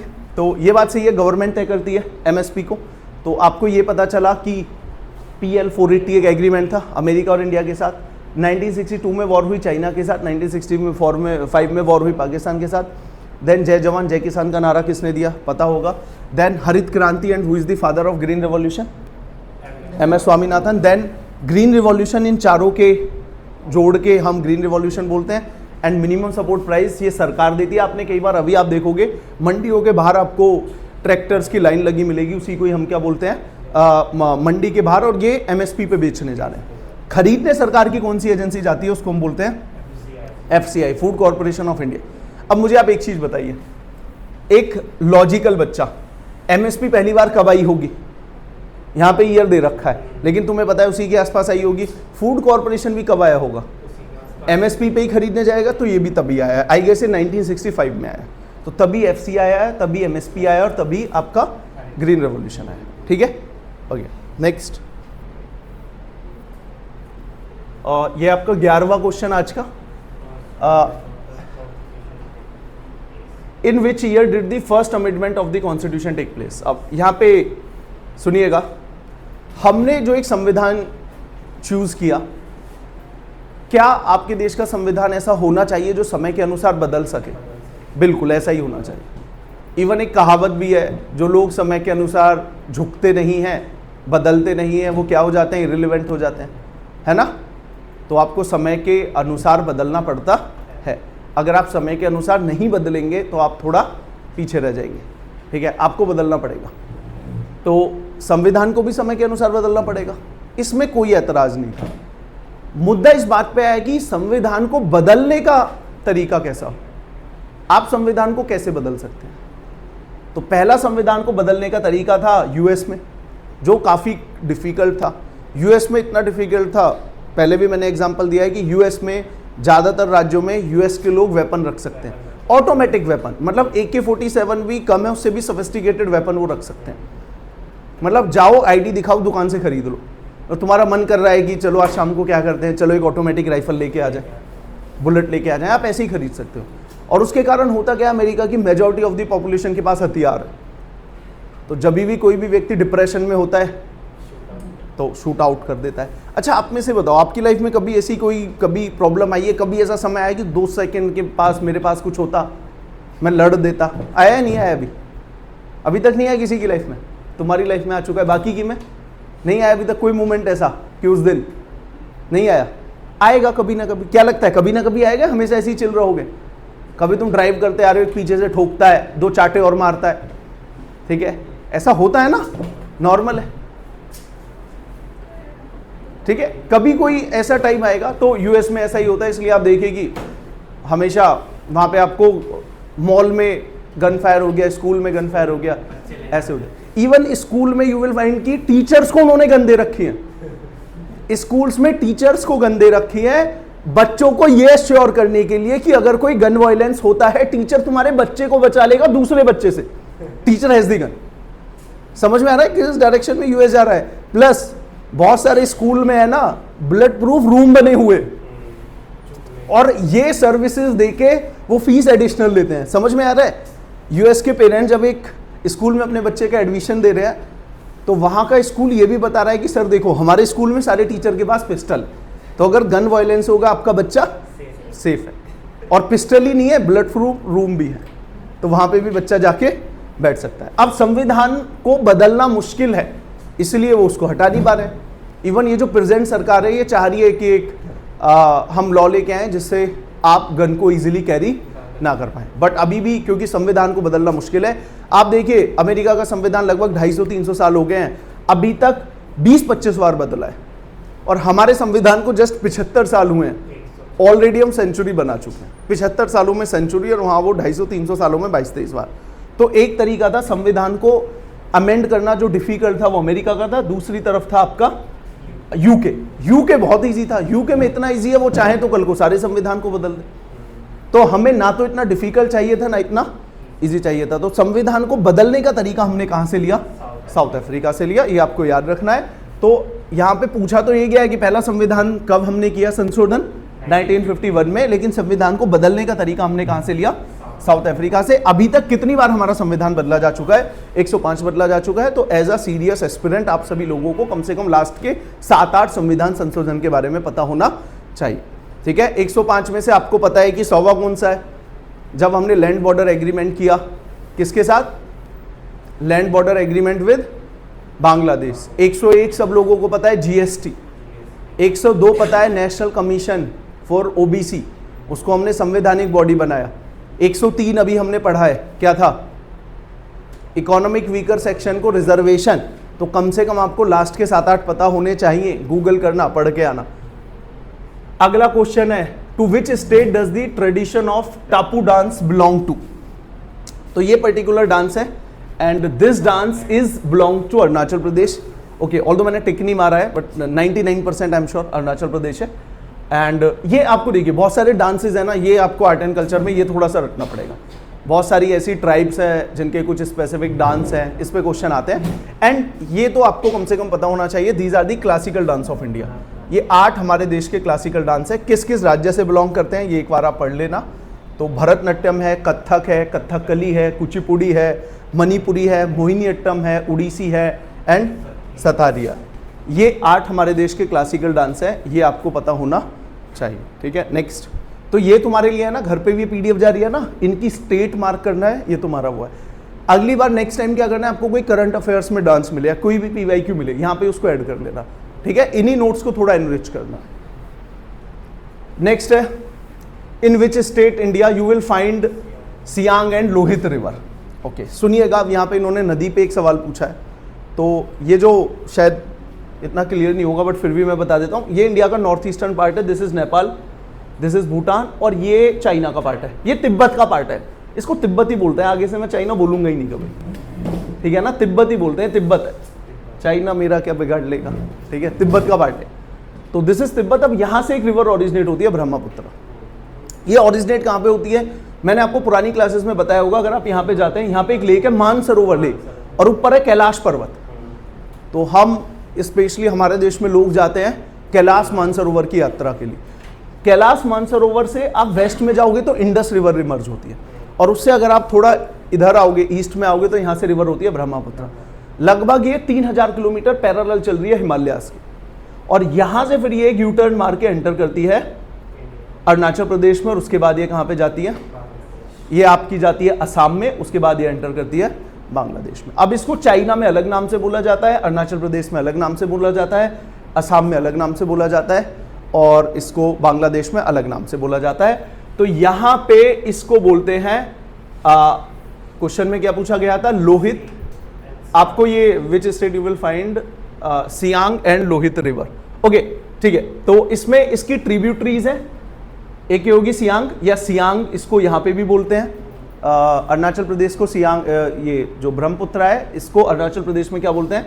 सियांग बोलते हैं। और इसकी एक सहायक नदियां है लोहित। ये कहाँ से इमर्ज होती है? मणिपुर से इमर्ज होती है, और कहाँ पे मिलती है? ये असम में। तो बेस्ट ऑप्शन क्या होगा? अब देखो, सुनो, अब एक बच्चा, आप देखिएगा ऑप्शन कितने अच्छे तरीके से प्लान किए गए हैं। उत्तर प्रदेश का तो कोई लेना देना ही नहीं है, हिमाचल और पंजाब का कोई लेना देना नहीं है। अगर हम इसके बारे में बात कर रहे हैं तो हिमाचल प्रदेश हटाओ, पंजाब हटाओ, उत्तराखंड हटाओ, उत्तर प्रदेश हटाओ। अब यहाँ पे जिस बच्चे को पता है, ये मैंने कई बार बताया हुआ है कि जो हमारी 7 सिस्टर हैं, नॉर्थ ईस्ट की 7 राज्य हैं, इसमें तुम्हारा सिक्किम नहीं आता है, सिक्किम पूरी तरीके से अलग है। तो यहाँ पे एक बच्चा सिक्किम को भी एलिमिनेट कर सकता है। तो यहाँ पे बचेगा क्या? अरुणाचल प्रदेश एंड असम। क्लियर है? तो नेक्स्ट टाइम आपको ये पता होना चाहिए कि बहुत सारी रिवर्स है, वो रिवर किस राज्य से जा रही है, इस पे भी क्वेश्चंस आते हैं। ये मैंने पिछली क्लास में डिस्कस भी किया था कि चाइना ने यहाँ पे 3 डैम बना रखे हैं, तो उसको हम डिस्कस करेंगे, ठीक है।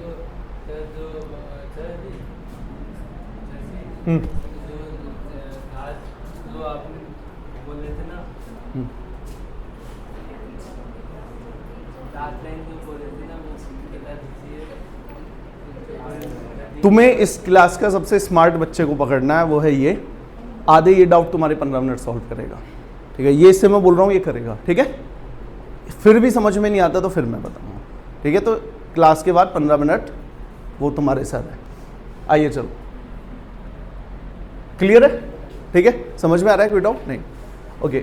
अब ये सिंपल सा है, देखो जितनी भी इंटरनेशनल ऑर्गेनाइजेशन है इनके हेडक्वार्टर के बारे में पूछा जाता है। IMF का पूछा जा सकता है, वर्ल्ड बैंक का पूछा जा सकता है, यूनाइटेड नेशन का पूछा जा सकता है, सार्क का पूछा जा सकता है, एशियन डेवलपमेंट बैंक का पूछा जा सकता है। यहाँ पे किसका पूछा गया है?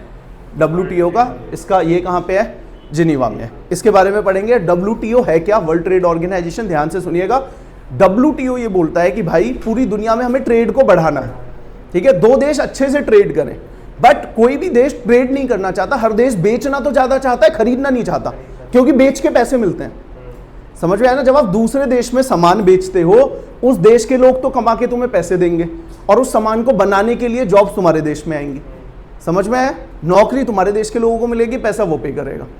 तो हर देश चाहता है ज्यादा से ज्यादा एक्सपोर्ट करो, और जब वो विदेशों से सामान मंगाता है उस पर वो कई तरीके के व्यापार बैरियर लगा देता है। जैसे एक बैरियर है टैक्स ज्यादा लगा दिया, तो WTO बोलता है भाई इन बैरियर को कम करना है। हर देश से बोलता है कि आपको ज्यादा सामान आयात भी करना है, ज्यादा सामान आपको बेचना भी। अब आप देखिएगा, मैं आपको एक चीज बताऊंगा। हमने, इंडिया ने WTO का एक एग्रीमेंट साइन कर रखा है, और उस WTO के एग्रीमेंट में एक क्लॉज होता है कि अगर आपके देश में कोई भी आयातित प्रोडक्ट है, आपने आयात किया है, आपको उसको सेम ट्रीटमेंट देना होगा जैसे वो आपके देश का प्रोडक्ट है। तो आप देखिएगा, गलवान हुआ 2020 में, हमारे देश के 17-18 जवानों को शहादत मिली। यानी कि चाइनीज लोग आके, आर्मी आके हमारे देश के जवानों पे अटैक करते हैं, उनको मार देते हैं। आपने एक शब्द भी सुना, सरकार ने नहीं बोला है, ये बोला हो कि हम कोई चाइनीज फोन नहीं खरीदेंगे, क्योंकि सरकार के हाथ बंधे हुए थे इससे, WTO से। अगर हम ऐसा करते तो WTO की ट्रीटी का उल्लंघन होता। तो यहां पे इवन देश के लोगों को सस्ते में फोन मिल रहा है, उन्होंने भी कुछ नहीं किया, ठीक है। तो सरकार फ्रंटफुली नहीं बोल सकती, ठीक है। हाँ, आप देखिएगा, हमने चाइना के बहुत सारे ऐप बैन किए। हमने ये नहीं बोला था कि गलवान किया है इसलिए बैन किया है, हमने क्या बोला? Security reason. और बात भी सही, चाइनीज बहुत सारे जो ऐप थे वो हमारे देश से डेटा चोरी कर रहे थे, तो सिक्योरिटी रीजन की वजह से आप कर सकते हो, बट उसको भी वो देश चैलेंज कर सकता है WTO में, क्योंकि हमने WTO के एग्रीमेंट साइन किए हुए हैं। तो ठीक है, WTO का हेडक्वार्टर कहाँ है? जिनीवा में। बोलता है कि हर एक देश एक दूसरे से अच्छे से व्यापार करे, टैक्स बढ़ा के बैरियर ना लगाए, ठीक है। बहुत सारे इसके वो हैं, ओके। नेक्स्ट है, in the context of Sri Lankan civil war what does the first T in the LTEE stand for? अब ये बहुत कंट्रोवर्शियल टॉपिक है, मतलब इस पे अगर मैं सारी बातें सच सच बोल दूं तो ये मतलब बवाला वाला टॉपिक है। सुन लेते हैं, थोड़ा थोड़ा मैं इतना ही बोलूंगा जो पॉलिटिकली करेक्ट हो। तो यहाँ पे एक है liberation tigers of Tamil Ilam, तो यहाँ पे आपको आंसर मिल गया। यहाँ पे T का मेंशन क्या है? Tiger mention. अब ये है क्या ऑर्गेनाइजेशन, इसके बारे में सुनिए। आपने वो देखिए मूवी मद्रास कैफे, देखिए नहीं देखिए मद्रास कैफे? फैमिली मैन देखिए, ओके। अब थोड़ा सा मैं डिस्प्यूट ये आपको सुनाता हूँ। यहाँ पे 2 इमेज है, ये तो BCC हिंदी ने यूज़ की हुई है, इसलिए मैंने उसका स्क्रीनशॉट लेके बोल दिया। अच्छा, जब भी आप किसी का अगर ऐसे, मतलब ये मैंने उनका ही मान लो, उनका काम मैंने ले लिया है ना, मैंने तो स्क्रीनशॉट मारा, मुझे मिल गया, लेकिन अगर आप क्रेडिट दे रहे हो तो फिर चलेगा, ठीक है ना, फिर वो कॉपीराइट वायलेशन में नहीं आता। तो BCC ने एक पूरा आधे घंटे का शो था, बता रहे थे क्या था। तो यहाँ पे देखिए, वो जिसने राजीव को मरवाया, और इसकी ऑर्गेनाइजेशन ये वही है, LTT, Rajiv Gandhi and this is Prabhakaran. अब आप सुनेगा ये स्टोरी क्या है, बहुत छोटा सा मैं यहाँ पे बताऊंगा। अंग्रेज लोग बहुत सारे हमारे तमिल लोगों को श्रीलंका ले गए, वहाँ पे उनसे चाय की खेती कराते थे, ठीक है। अब बाद में जब आज़ादी मिली तो जो श्रीलंका के नेटिव लोग थे उन्होंने उन तमिल लोगों के साथ एक्सप्लॉइटेशन करना स्टार्ट कर दिया, उनके साथ अनइक्वल ट्रीटमेंट करना स्टार्ट कर दिया। अब वो हमारे देश के लोग थे, और हमारे देश में भी जो तमिल लोग थे वो उनसे बहुत ज़्यादा इमोशनली कनेक्ट थे कि हम तमिल लोगों के साथ वो कितना डिस्क्रिमिनेशन कर रहे हैं, और डिस्क्रिमिनेशन वैलिड था। मानिए कि सारी सरकारी नौकरियां उन लोगों को मिलेगी, तमिल को नहीं देते थे, सरकार उनके इलाके में रोड भी नहीं बनाएगी। तो आप देखिए जहाँ पे कथित तौर पे अगर सरकार किसी एक समुदाय के साथ डिस्क्रिमिनेशन कर रही है तो कब तक वो समुदाय चुप बैठेगा? कभी ना कभी तो वो भी अपनी आवाज़ उठाएगा। अगर उसने अपनी आवाज़ चुपचाप उठाई तो दुनिया उसको सपोर्ट करेगी, क्योंकि वो एक पीसफुल मूवमेंट है। लेकिन जिस दिन वो वेपन उठा लेते हैं उस दिन फिर, जिस दिन आपने स्टेट के अगेंस्ट वेपन उठा लिया उस दिन फिर तुम्हारा एक्शन क्या हो गया?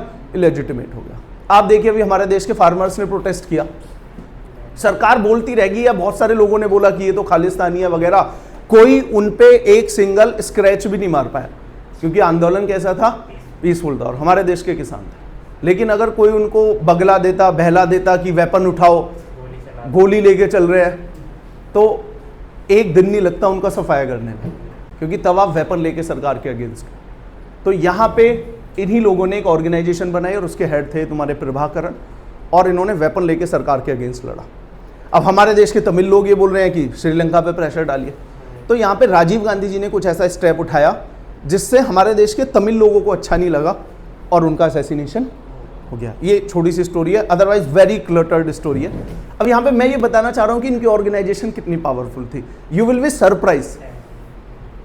देखा, Sri Lankan fighters shoot down LTT airplane, मतलब इनके पास अपने एयरप्लेन भी थे। समझ में आ रहा है? एक ग्रुप जो सरकार के अगेंस्ट लड़ रहा है उसके पास अपने वो हवाई जहाज लेके वो चल रहा है। ये बहुत बड़ी बात है, ठीक है ना? तो इतना स्ट्रांग है, तो ये समझ में आ गया, ठीक है? तो इसमें बहुत ज़्यादा कुछ पढ़ने का वो नहीं है, बट आपको इतना याद रखना है। तो आपको याद रखना है LTTE, ठीक है? ये याद रखना है, दिस मैन इज प्रभाकरण। और मतलब अभी भी बहुत सारे लोग मतलब ये मानते हैं कि ये बात सही है कि इसने जो रास्ता चुना वो सही नहीं था, लेकिन ये आदमी सही था। जैसे आप देखिए ना, पान सिंह तोमर डकैत बन जाता है, तो बहुत सारे लोग बोलते हैं कि यस, उसने जो कदम उठाए वो सही नहीं थे, लेकिन वो इंसान के साथ सही नहीं हुआ था, ठीक है? 36 okay. Now again very interesting question. ये आज का 16वां क्वेश्चन है, 4 क्वेश्चन और बच रहे हैं। अगले 10 मिनट में खत्म कर दूंगा मैं। ये पढ़िएगा, एक बार क्वेश्चन को पढ़िएगा।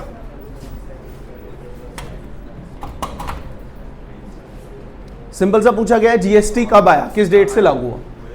अब देखो यहाँ पे बच्चा कंफ्यूज हो जाएगा, 2017 में ही आया था। अब जब तक अगर उस बच्चे को स्पेसिफिक डेट ना पता हो, यानी कि बहुत सारे, अब ये भी तुम्हारा दिल्ली पुलिस का है, दिल्ली पुलिस में क्वेश्चन आया, डेट पे उन्होंने क्वेश्चन पूछा है। यानी कि आज भी अगर हमारे देश में कोई इंपॉर्टेंट इवेंट हो रहा है तो आपको उसकी डेट पता होनी चाहिए। क्या ऐसा क्वेश्चन वो इस बार फ्रेम कर सकते हैं कि G20 किस तारीख को हमारे देश में दिल्ली में हुआ? बिल्कुल फ्रेम कर सकते हैं। तो कम से कम तुम्हें इवेंट तारीख याद रखनी चाहिए। तो ऐसा क्वेश्चन ये आपका आ चुका है। तो यहाँ पे इस दिल्ली पुलिस के एग्जाम में ये पूछा गया कि भाई ये जो GST है सरकार ने लागू किया है, किस डेट से आया? तो आपको पूरा करेक्ट इन्फॉर्मेशन पता होनी चाहिए। ये लागू होता है 1 जुलाई 2017 से, ठीक है? अब इसके बारे में थोड़ा डिटेल में पढ़ते हैं, GST के बारे में। सबसे पहली बात कि यहाँ पे मैं 2-3 मुद्दे, अदरवाइज GST के बारे में तो तुम मतलब मैं 10 क्लास में तो मैं पढ़ा सकता हूँ हर 2-2 घंटे में, इतना मेरे पास कंटेंट है। बट हमें एग्जाम पॉइंट ऑफ व्यू से 2-3 बातें थी जो मैं बताना चाह रहा था। पहले एक सिंपल तरीके से सुनिए, कुछ चीज़ें थी जहाँ पे राज्य सरकार टैक्स लेता था और कुछ चीज़ें थी जहाँ पे केंद्र टैक्स लेती है। हमने पावर का डिस्ट्रीब्यूशन देखा, बंटवारा देखा, वहाँ पे काम करने की ही पावर नहीं है, टैक्सेशन की भी पावर है। कहाँ पे सेंटर टैक्स लेगी, कहाँ पे स्टेट टैक्स लेगी, वो कहाँ पे मेंशन है? शेड्यूल 7 में मेंशन है। अब सुनिएगा, जीएसटी में हमने क्या कर दिया, दोनों जगह केंद्र को भी लगा दिया और राज्य को भी लगा दिया। सुनिएगा क्या, पहले सर्विसेज पे जो भी टैक्स लगता था, अब ये सर्विस टैक्स क्या था? आप देखिएगा, आपने फोन रिचार्ज कराया, आपको याद है पहले 50 रुपए रिचार्ज कराए, 2-3 रुपए सर्विस टैक्स करता था, वो केंद्र सरकार लेती थी। क्योंकि आप चाहे दिल्ली में 50 का रिचार्ज कराएं या बॉम्बे में कराएं, सेम टैक्स कटता था। तो वो सर्विस टैक्स को राज्य को लेने का अधिकार नहीं था संविधान के अनुसार। और कुछ टैक्स ऐसे थे जो सेल पे टैक्स होता था वो राज्य लेता था, उसको सेंटर नहीं लेता था। तो अब हमने क्या किया, जीएसटी में सर्विस टैक्स राज्य को भी दे दिया और सेल वाला टैक्स केंद्र को भी दे दिया। तो अब एक बच्चे को एक चीज समझ में आई कि भाई संविधान में हमने पावर को बदला है, तो हमको जब जीएसटी को लेके आएंगे तो संविधान को संशोधन करना पड़ेगा। तो संविधान को हमने 2017 में कौन सी बार चेंज किया? 101वीं बार चेंज किया। तो 101 कॉन्स्टिट्यूशन अमेंडमेंट एक्ट ये किससे रिलेटेड है? जीएसटी से रिलेटेड है। एक तो आपको ये पॉइंट पता होना चाहिए, लागू कब से हुआ वो हमने पढ़ ही लिया। नेक्स्ट आपको ये पॉइंट पता होना चाहिए कि सुनिए, कुछ ये ऐसे प्रोडक्ट है ये जीएसटी में नहीं आते हैं आज भी अगर आप इन प्रोडक्ट को खरीद रहे हो, आप उनसे ये नहीं बोलोगे हमें जीएसटी का बिल दे, जिसमें तुम्हारा पेट्रोल डीजल ये नहीं आता और दूसरा हो गया अल्कोहल नहीं आता है। तो petrol diesel natural gas CNG जो आप भरवाते हो, यहाँ पे कभी भी जीएसटी नहीं लगता है, यहाँ पे जीएसटी से पुराने वाला सिस्टम लगता है जो क्या है? वैट। यहाँ पे वैट लगता है।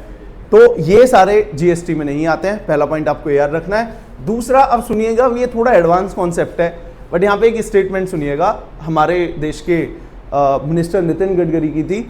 उन्होंने बोला था, अगेन ये टाइम्स ऑफ इंडिया में न्यूज़ जो मैंने लिया है वो था 10 नवंबर 2021 को है। इस दौरान तेल के प्राइस बढ़ रहे थे, आप देखते हो पेट्रोल डीजल के प्राइस इवन अभी भी बढ़े हुए हैं, ठीक है। पहले ये कोविड के टाइम पे या पहले 70-80 के आसपास था, अब तो 90-95 के पास चला गया था। तो यहाँ पे इन्होंने बोला bringing petrol products under GST regime will reduce taxes on petrol and diesel. तो इन्होंने बोला कि भाई पेट्रोल और डीजल को अगर आप जीएसटी में लेके आ जाओगे तो रेट क्या हो जाएंगे? कम हो जाएंगे। इसका कारण क्या है? सुनिएगा, बड़ा सिंपल सा लॉजिक है। आज अगर आप पेट्रोल और डीजल पे देखेंगे तो केंद्र और राज्य का आप मिला लीजिए कम से कम 70-80% टैक्स लगता है। कुछ राज्यों में कम भी है, 40-50 है, लेकिन 40-50 से लेके 70-80% तक टैक्स लगता है। लेकिन अगर आप जीएसटी में लेके आगे ज़्यादा से ज़्यादा कितना टैक्स लगाएंगे? 28%। थोड़ा बहुत सेस भी लगा लेंगे, 35-40 पड़ेगा इफेक्टिव, उससे ज़्यादा नहीं लगेगा। तो ड्रास्टिकली रेट क्या हो सकते हैं? कम हो सकते हैं। परंतु अगर आप जीएसटी में लेके आओगे तो केंद्र का भी टैक्स घटेगा और राज्य का भी टैक्स घटेगा, और कोई भी सरकार अपने टैक्स वाली इनकम को घटाने के लिए तैयार नहीं, ठीक है। Now next, which of the following article of the constitution of India prohibits employment of children in factories? Bharat के संविधान का निम्नलिखित में से कौन सा अनुच्छेद कारखानों में बच्चों के रोजगार पर रोक लगाता है? तो जिन बच्चों ने डायरेक्ट फंडामेंटल राइट पढ़े हैं, आर्टिकल 24 बच्चों को काम करने नहीं देता है। अब इससे रिलेटेड आपको 2-3 चीज़ें पता होनी चाहिए। जो भी 14 साल से छोटा बच्चा है वो कोई लेबर वर्क नहीं कर सकता, कोई भी लेबर वर्क नहीं करेगा, क्योंकि उसका राइट क्या है? राइट टू एजुकेशन, शिक्षा का अधिकार है। अच्छा, लेकिन अगर वो चाइल्ड एक्टिंग करना चाह रहा है वो कर सकता है, लेकिन एक क्लॉज है कि उस बच्चे की पढ़ाई कॉम्प्रोमाइज़ नहीं होनी चाहिए। चाइल्ड एक्टिंग करो लेकिन तुम्हें स्कूल भी जाना है, ओके। 14 साल से बड़ा बच्चा किसी डेंजरस एक्टिविटी में काम नहीं करेगा। 14 से 18 वाला, कहीं आप उसको कंस्ट्रक्शन में काम नहीं कराओगे, माइन में काम नहीं कराओगे, कारखानों में काम नहीं कराओगे। क्या कर सकता है वो? ऑफिस बॉय, छोटा वो काम कर सकता है, दुकान चला सकता है। 18 वाला अडल्ट है वो कुछ भी कर सकता है। तो यहाँ पे किस अनुच्छेद में लिखा हुआ है, इनको हम और डिटेल में पढ़ेंगे, कभी और बताऊंगा। तो आर्टिकल क्या है? 24। 24-24, ओके। नाउ सार्क की पहली समिट कब हुई थी? तो जिस ईयर में सार्क स्टैब्लिश हुआ था 1985। अच्छा, हिंदी में पुराना ही आ गया, जाने दो। सार्क की ग्रुपिंग है, इसकी पहली समिट हुई थी 1985। अब एक ग्रुपिंग बड़ी स्ट्रांग है, स्ट्रांग है, इसके बारे में सुन लेना, बालाकोट नहीं डाला मैंने। इसमें 8 देश हैं सार्क में, इंडिया, नेपाल, भूटान, बांग्लादेश 4, पाकिस्तान 5, अफगानिस्तान 6, श्रीलंका 7, मालदीव 7। जैसे यूरोपियन यूनियन है, ये सारे लोग भी एक साथ मिलकर काम करने का प्लान बनाया, लेकिन भारत और पाकिस्तान की राइवलरी के कारण, स्पेशली पाकिस्तान के टेररिज्म को सपोर्ट करने के कारण और पाकिस्तान के कश्मीर इशू को हर जगह गाने के कारण ये फेल हो गया। इसकी लास्ट मीटिंग तुम्हारी 2014 में हुई थी, 2016 में मीटिंग होने वाली थी, लेकिन मीटिंग से 2 महीने पहले, कुछ टाइम पहले इन्होंने उरी अटैक कर दिया। तो उरी अटैक के बाद आपको याद है देयर इज़ अ मूवी, हम जाके बदला लेते हैं, एलओसी क्रॉस करके एक्शन लेते हैं। इसके बाद से सरकार ने बोल दिया कि अब टेररिज्म और बातचीत एक साथ नहीं चलेगी। जब तक पाकिस्तान आतंकवाद को सपोर्ट कर रहा है, हम फुल फ्लैज कोई भी इनके साथ बातचीत नहीं करेंगे। तो तब से आप देखोगे कोई हाई लेवल पे कोई भी पॉलिटिकल मीटिंग नहीं हुई। तो उसके बाद से कोई मीटिंग नहीं हुई है। तो सार्क ग्रुपिंग याद रखिएगा। अब ये मैंने आपको पहली वाली वीडियो में पार्ट 1 में मैंने आपको अच्छे से समझा दिया है, जो मेरा हमारी इस सीरीज का पार्ट 1 था। क्वेश्चन 14-5वां होगा, बीपीएसपी क्या होता है और वो किस पार्ट में मेंशन है। तो पार्ट 4 में क्या मेंशन है? डीपीएसपी। डीपीएसपी क्या होता है फर्स्ट में मैंने डिटेल में बता दिया, आगे और पढ़ेंगे, अभी इसको स्किप करते हैं। ओके, लास्ट क्वेश्चन है आज का। With reference to the United Nation. अब देखो ये वाला क्वेश्चन मैंने भी जब देखा मुझे भी लगा कि यार इनको एसडीजी भी पढ़ना होता है, मतलब अगेन ये भी यूपीएससी वाले बच्चे इसको रटते हैं, लेकिन मैं किसी भी बाकी बच्चों से इनको रटने के बारे में इमेजिन नहीं कर रहा था, लेकिन ये क्वेश्चन पूछ लिया इन्होंने। एसडीजी क्या है? सस्टेनेबल डेवलपमेंट गोल है, बताऊंगा अभी क्या है। तो एसडीजी 10 में क्या है? तो एसडीजी 10 बात करता है, उससे पहले एसडीजी को समझ लेते हैं। यहां पे पहले आप सुनिए कॉन्सेप्ट है सस्टेनेबल डेवलपमेंट। डेवलपमेंट के बारे में तो आप सबने सुना होगा। Can you tell me what is sustainable development? Continuous और ग्रेजुअली। ऐसा डेवलपमेंट जो लंबे समय तक सस्टेन कर पाए और जो फ्यूचर जनरेशन है उनके हित को खत्म ना कर दे। अब मानिए जिस तरीके से अब हम वाटर को पॉल्यूट करते जा रहे हैं, आप देखिए ना कि पंजाब में आप देखिए, किसी और शहर में देखिए, पानी का वाटर लेवल कम होता जा रहा है, ग्लेशियर्स कम होते जा रहे हैं। तो अगर यही डेवलपमेंट है, जिस तरीके से पानी नीचे जाता जा रहा है, मुझे लग रहा है आने वाले 10, 20, 30 साल में हमें एयर से पानी बनाना पड़ जाएगा। और बहुत सारी कंपनियां इस कॉन्सेप्ट को लेके आ भी रही हैं, मतलब नेचर का सारा पानी तुम खत्म कर दो, इतना ज़्यादा उसको वेस्टफुली यूज़ करो, ठीक है।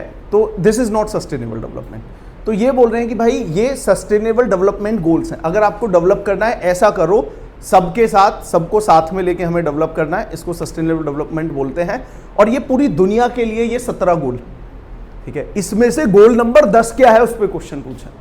तो ये सस्टेनेबल डेवलपमेंट गोल किसका कॉन्सेप्ट है? यूनाइटेड नेशन का कॉन्सेप्ट है। और देखिएगा कितनी अच्छी इन्होंने बात की गई है। पहला, नो पॉवर्टी, दुनिया में गरीबी होनी नहीं चाहिए, ठीक है। सबसे ज़्यादा किसी भी इंसान को, मतलब बोलते हैं ना, वो खाली पॉकेट और भूखा पेट बहुत कुछ सिखा देता है।